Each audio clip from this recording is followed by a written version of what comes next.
जब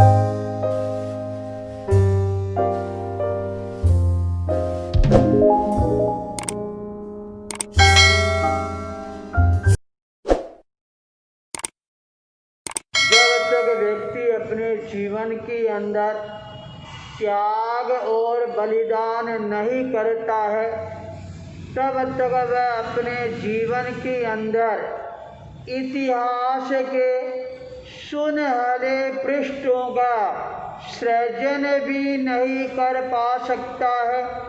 मेवाड़ के अंदर 1912 के अंदर एक नए इतिहास के पृष्ठ का सृजन होता है और एक साथ के अंदर 3 साध्वियों ने और 3 संतों ने 6 मासी तप है ये प्रारंभ किया था। पूर्व के अंदर साध्वी दीपा जी के पावन सानिध्य में साध्वी ज्ञाना जी लाडनु और साध्वी हस्तु जी चीवरा ने 6 महीने की तपस्या प्रारंभ की थी। पहुना गांव के अंदर साध्वी नंदू जी देवगढ़ वालों के सानिध्य के अंदर साध्वी रंभा जी पदराड़ा वालों ने 6 महीने की तपस्या प्रारंभ की थी। मोखणदा गांव के अंदर मुनि मोड़ जी चंदेरे वाला और मुनि खूब जी ताल गांव वालों ने 6 महीने की तपस्या प्रारंभ की थी। राजनगर के अंदर नाथद्वारा के मुनि अनूप चंद जी ने 6 महीने की तपस्या प्रारंभ की थी। एक साथ के अंदर एक चातुर्मास के अंदर 6 मासी तब होना ये अपने आप के अंदर इतिहास का एक सुनहरा पृष्ठ बन जाता है। उस सुनहरे पृष्ठ के ऊपर अपनी मोहर लगाने के लिए तेराबंद धर्म संघ के चतुर्थ आचार्य जयाचार्य का चातुर्मास है वह उदयपुर शहर में चल रहा था। जयाचार्य ने अपने मन के अंदर यह संकल्प किया था इन 6 मासी तपस्वियों का पारना है वो मैं अपने हाथ से कराऊंगा। चातुर्मास चल रहा है, इंतजार हो रही है चातुर्मास परिसंपन्न हो। चातुर्मास परिसंपन्न होने का समय जब नजदीक आता है, जयाचार्य के चरणों के अंदर अनेकों शहरों से, अनेकों गांवों से और अनेकों राज्यों से लोग पहुंचना प्रारंभ होते हैं। मध्य प्रदेश के लोग निवेदन कर रहे हैं आप मध्य प्रदेश की यात्रा कराओ। हरियाणा के लोग हरियाणा प्रदेश के लिए निवेदन कर रहे हैं।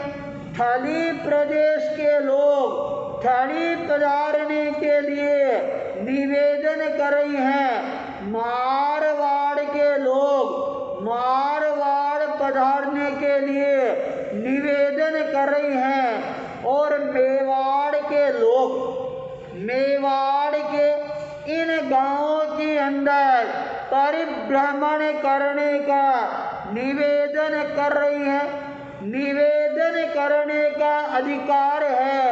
ये प्रत्येक गांव प्रत्येक राज्य और प्रत्येक श्रावक का है। पर उस निवेदन को साकार रूप प्रदान करना ये आचार्यों के हाथ में रहता है। जयाचार्य सबकी भावनाओं को सुनने में कोई प्रकार की कमी नहीं रखती है। आखिर के अंदर निर्णय प्रदान कराते हुए कहा, अभी मेरे मन के अंदर और कहीं पर भी यात्रा करने की नहीं है। मेरा मन चातुर्मास उतरते ही यहाँ से पहुना जाकर और जो साध्वी रंभा जी 6 महीने की तपस्या कर रही है, उनको मैं अपने हाथों से पारणा कराऊंगा। यह उद्घोषणा सारे मेवाड़ के अंदर एक नई हलचल मचाने वाली बन जाती है और लोग अपने मन में संकल्प करने लग जाते हैं। जिस दिन जयाचार्य का पहुना में पदार्पण होगा और हम भी पहुना पहुँच गए और उस पारने के दृश्य के साक्षी बनने का प्रयास करेंगे। जयाचार्य ने कहा, अगला मेरा जो केंद्र बिंदु है वो है पूरे गांव, जहाँ पर महासतियाँ जी दीपा जी के सानिध्य में साध्वी ज्ञाना जी और हस्तु जी 6 महीने की तपस्या कर रही है, उनको अपने हाथों से पारणा करवाना। लोग यह बात सुनकर और ज़्यादा उल्लसित हो जाते हैं, प्रफुल्लित हो जाते हैं और कहते चलो अच्छा हुआ, हमारे को भी पूरे जाने का अवसर मिलेगा और जयाचार्य के हाथों से पारणा का अवसर देखने को मिलेगा।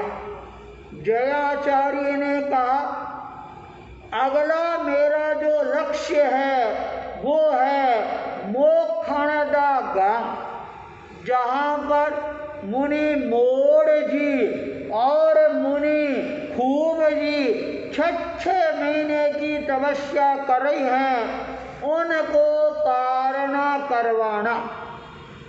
उसके पश्चात मेरा लक्ष्य है मुनि अनोप चंद जी, जो अभी राजनगर में तपस्या तप रही हैं और वो जहाँ कहीं भी होंगे वहाँ जाकर और उनको अपने हाथ से पारणा करवाना।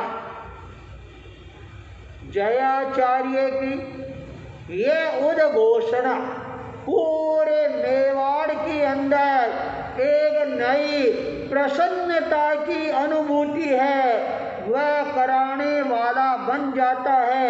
मेवाड़ के लोग भी इंतजार करने लग जाते हैं कब चातुर्मास पूरा हो और कब जयाचार्य की यात्रा प्रारंभ हो और वो अनुपम दृश्य है वह हमारे को देखने को मिलेगा। चातुर्मास परिसंपन्न होता है और जयाचार्य एकम के दिन उदयपुर से बिहार करवाती हैं और सीधे बिहार करवाते हुए पहुना गांव में पधारते हैं। वहाँ पर साध्वी रंभा जी है, उनके 6 महीने की तपस्या चल रही थी।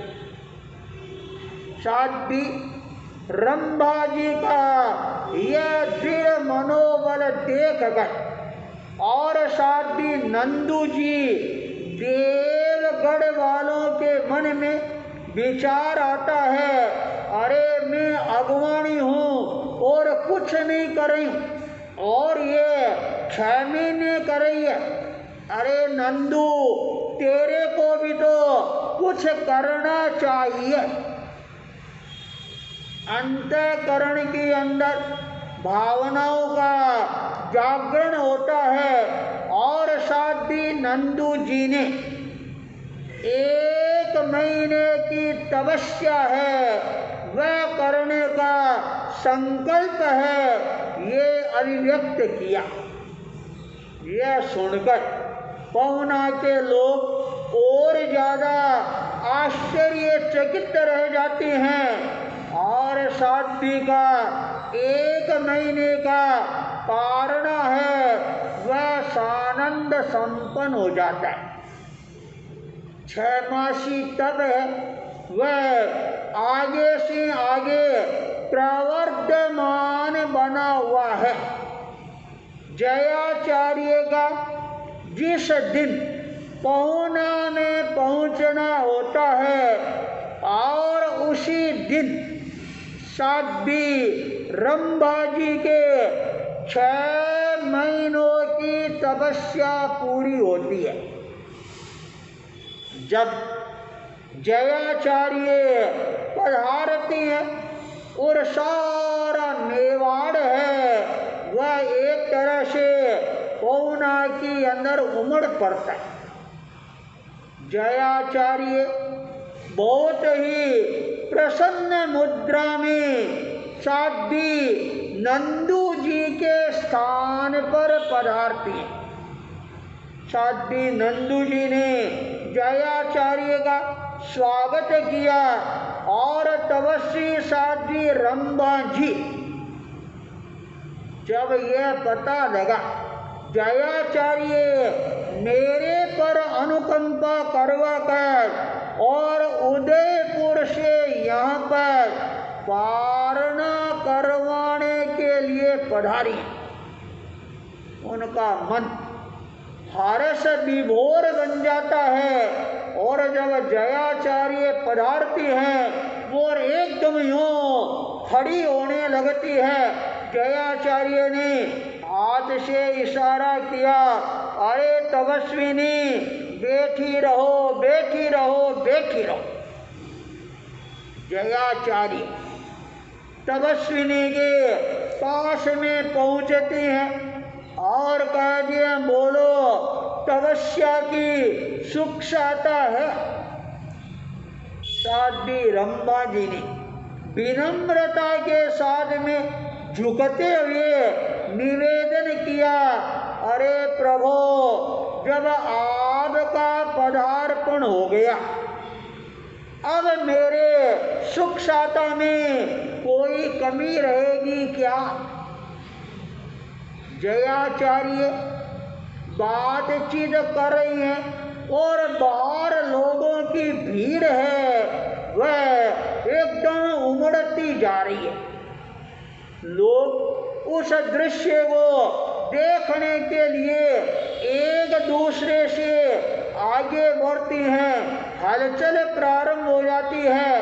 तब जयाचार्य ने साध्वी नंदू जी को कहा, नंदू जी एक काम करो, हमें बाहर बैठ जाते हैं और तपस्विनी साध्वी को तुम सहारा देकर और इनको भी बाहर ले आओ, तो सारे लोगों को यह नज़ारा है यह देखने का अवसर प्राप्त हो जाएगा। जयाचार्य का आसन बाहर लग जाता है और जयाचार्य पाट पर पदासीन होकर विराजमान बन जाते हैं। साध्वियों ने तपस्विनी साध्वी को तत्काल उठाकर सहारा देकर और धीरे धीरे कदमों से चलाते हुए जयाचार्य के सामने लाकर खड़ा करते हैं। आसन बिछा दिया गया, निवेदन किया गया, जाओ। साध्वी नंदू जी ने कहा, अरे रम्मा जी बैठ जाओ। तब साध्वी रम्मा जी ने कहा, साध्वी प्रभु बैठे बैठे सोते सोते तो 6 महीने का समय निकल गया। जयाचार्य विराजमान है और मैं खड़ी खड़ी जयाचार्य की कुछ समय के लिए सेवा करना चाहती। तो साध्वियाँ सहारा देकर खड़ी रहती है। जयाचार्य रम्मा जी से बातचीत करना प्रारंभ करते हैं और उनकी तपस्या का वर्धापन है, ये करने में भी कोई कमी नहीं रख रही हैं। जयाचार्य ने कहा, बोलो अब क्या विचार है? पारणा करने का विचार है? साध्वी रम्मा जी ने कहा, गुरुदेव जब मेरे घर में चलकर गंगा आ गई है, उदयपुर से जल रूपी गंगा है, इसका प्रभावान होना प्रारंभ हुआ और मेरे इस पौना के अंदर और वह गंगा एक विशाल सागर का रूप है, ये धारण करती जा रही है। साध्वी रम्मा जी ने अपने हाथ को श्रावक श्राविकाओं की ओर घुमाते हुए इशारा किया। सारा श्रावक समाज साध्वी रम्मा जी का ये साहस और उत्साह देखकर अपने आप हाथ जोड़ लेती हैं। पार्वती सर को झुकाना प्रारंभ कर देती हैं। जयाचार्य ने कहा, अरे साधु साध्वियों, श्रावक श्राविकाओं, तुम अभी रम्मा जी से प्रेरणा लो और कुछ करके दिखलाओ। जयाचार्य ने कहा, रम्मा जी जब तुम्हारा पारणा करने का मन है तो अब तुम्हारे को पारणा भी करवा देती हैं। साध्वियाँ पारणे की सामग्री है वो लेकर आ गई थी। जयाचार्य के कर कमलों के अंदर पात्र है और वह निवेदन किया जाता है और कार्य गुरुदेव अब आप अपने कर कमलों के द्वारा काली मिर्च और मिश्री है ये गिराकर और साध्वी रम्मा जी के 6 महीने की तपस्या का पारणा कराओ।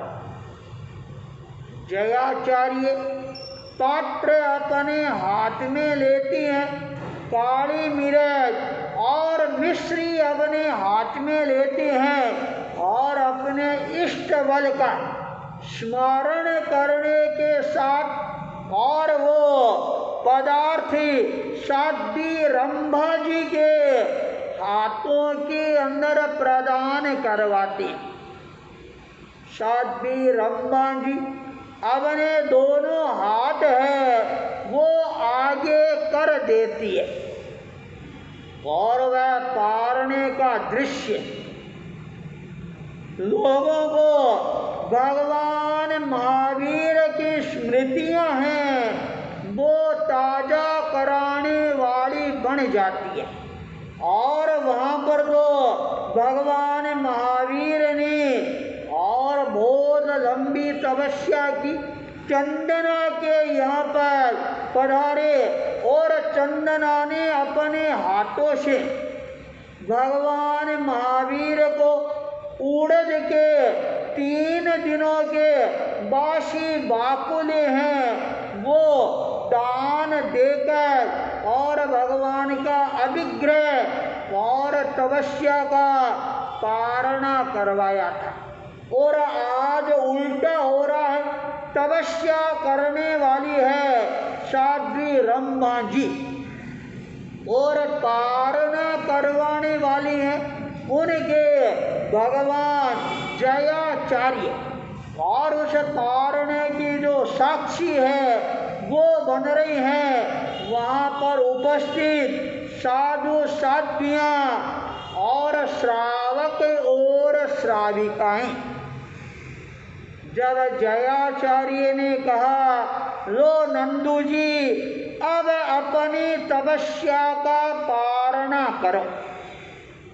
नंदू जी अपने 2 कदम आगे बढ़ाती है और लोगों की उत्सुकता इतनी ज़्यादा जगती है, लोग खड़े होने लग जाते उस दृश्य को देखने के लिए। जयाचार्य ने हाथ का इशारा किया और जो साध्वियाँ दोनों खड़ी थी उन साध्वियों को बैठने के लिए इशारा किया। जब दोनों साध्वियाँ बैठ जाती है तब लोगों को साफ दृश्य नजर आना प्रारंभ हो जाता है। सारे लोग भी आराम से बैठ जाते हैं और बिल्कुल ही शांति का माहौल बन जाता है। जयाचार्य ने अपने हाथों से और वो पारने की सामग्री रंबा जी के हाथों में प्रदान की और कहा, रंबा जी अब तुम पारणा करो।